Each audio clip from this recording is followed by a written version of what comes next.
Hey, this is Fate 212. I'm Nafka. Good morning.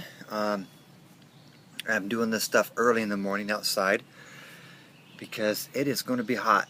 So we're hitting triple digits supposedly out here. So um, anyway, I want to talk a little bit about the Dark Eldar allies. I've been trying a lot of different combinations. Everything from a Wraithguard Death Star. I've tried a Hardy Death Star. I've tried the Wraithguard in every format now except for the ghost swords. Um, so I've tried a whole bunch of different options, and I'm thinking that as far as a Dark Eldar, from a Dark Eldar perspective, if you're fielding as them as your primary detachment, that you're going to be that the Wraith Guard with the D size really is by far the best option. I've tried the others. I've tried to make them work, but there's just something about being in those wave serpents. Um, those wave serpents are just strong, and having the Wraith Guard come out and just being able to drop those flaming templates to kill just about anything is very, very tough on a lot of armies, especially at small scales.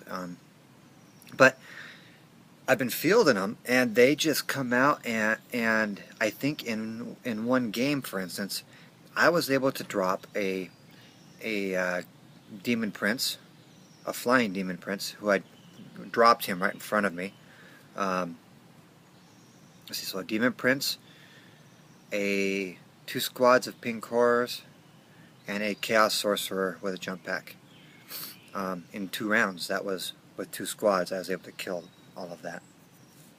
So they are pretty devastating as far as what they can do to your opponent, and they're great because if you assault them, well, you've got the Wall of Death. If you the best way to kill the Wraith Guard with these size is literally to shoot them down, is to shoot them to bits. I mean, everything dies to overwhelming firepower, and that's the way you deal with these size. That's how you kill them. Assaulting them is dangerous, and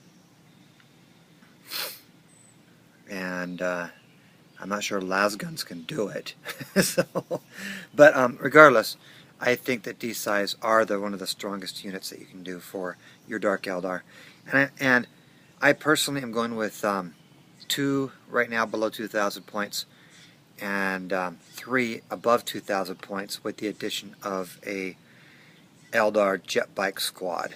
Of course, I'm still going Iyanden with the spirits here, so the Wraithguard troops.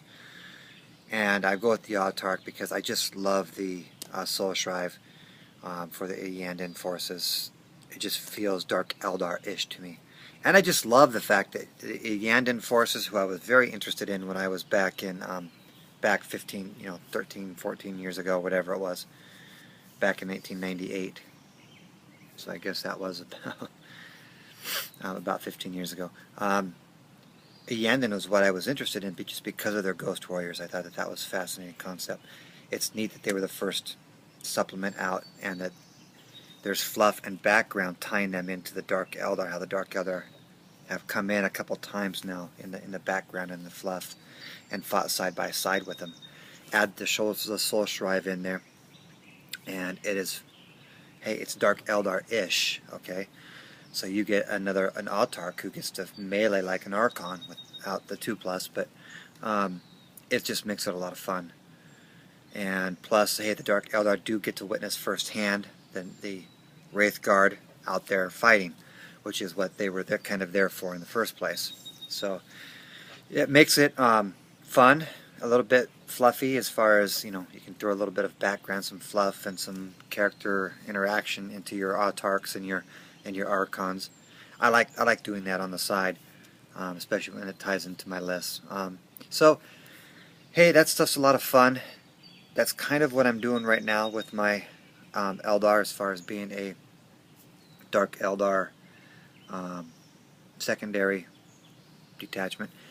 One thing to mention, I am fielding a lot of splinter cannons, poison weaponry, with my infantry, not with a venom spam. with my combination type style list. And I tend to find that that works the best as far as getting your pain tokens, getting feel no pain, and surviving the onslaught, the field, without hiding behind Aegis defense lines or in ruins or cover. So anyhow, that's it. This is Fate 212. I'm Nafka. I'll be talking to you soon.